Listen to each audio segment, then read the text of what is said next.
Kia ora students, this is the beginning of the tutorials for how to write an essay for a written text.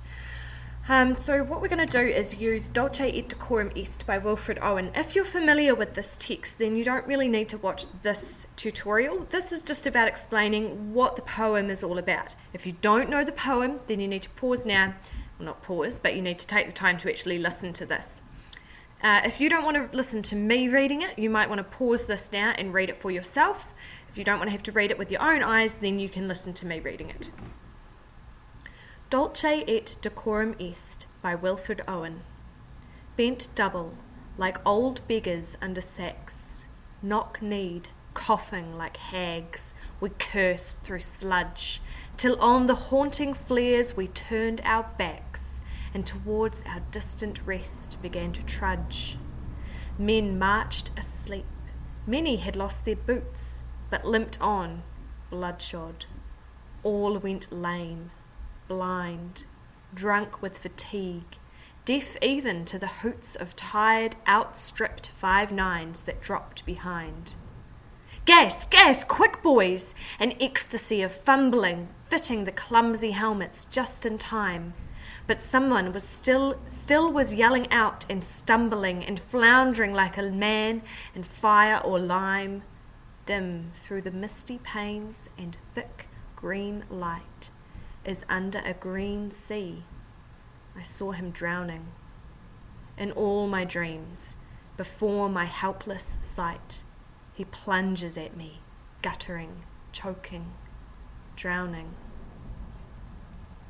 If in some smothering dreams you too could pace behind the wagon that we flung him in, and watch the white eyes writhing in his face, his hanging face, like a devil's sick of sin, if you could hear at every jolt the blood come gargling from the froth-corrupted lungs, obscene as cancer, bitter as the cud of vile, incurable sores on innocent tongues, my friend, you would not tell with such high zest to children ardent for some desperate glory the old lie, Dulce et decorum est, pro patria mori.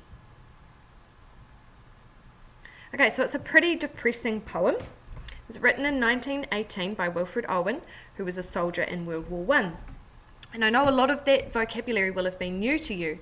So if we look at the next slide, we've actually got explanations. And again, if you don't want to listen to me go through this, you could just pause this right now and you can read it for yourself. So each number corresponds to something on the right hand of the screen. So Dulce et Decorum Est is the title. The first words of a Latin saying. The words were widely understood by people back in 1918 and often quoted at the start of the First World War. They mean it is sweet and right. The full saying ends the poem, Dulce et decorum est pro patria mori. It is sweet and right to die for your country. In other words, it is a wonderful and great honour to fight and die for your country. So that's what the government was saying at the beginning of World War I. Come on, soldiers, enlist, come and fight for your country because it's sweet and right to do so. It's called propaganda. Okay, so that second word there, flares, that should be fairly obvious. That's rockets that are sent up to burn with a brilliant glare, and it lit up the men and other targets in the area between the front lines. So the front lines were basically the two lines at which the soldiers on opposing sides were fighting. So you had the Germans at one front line and the British side at the other, the Allied forces. And because it was a lot of the fighting was done at night, they would send up these flares which gave short bursts of light so that, say, if the Germans were trying to bomb the other side, then they could quickly see where they were. So it was all about trying to find out where they were, and you couldn't avoid being lit up because it was thrown into the air. You know, it was like a flare that fishermen use out in the ocean. So if one lit up above you, there was not much you could do about it. Okay, number 3, the distant rest, that's referring to their camp away from the front line. So these soldiers have obviously been on the front line for at least days, if not weeks, if not months, and it's now their turn to go and get some rest.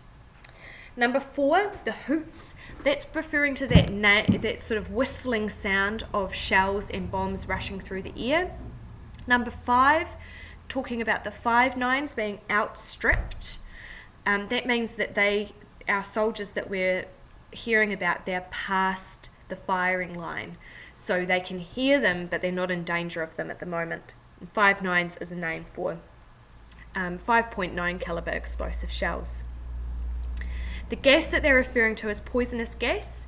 From the symptoms, it would appear to be chlorine or phosgene gas. The filling of the lungs with fluid had the same effects as when a person drowned.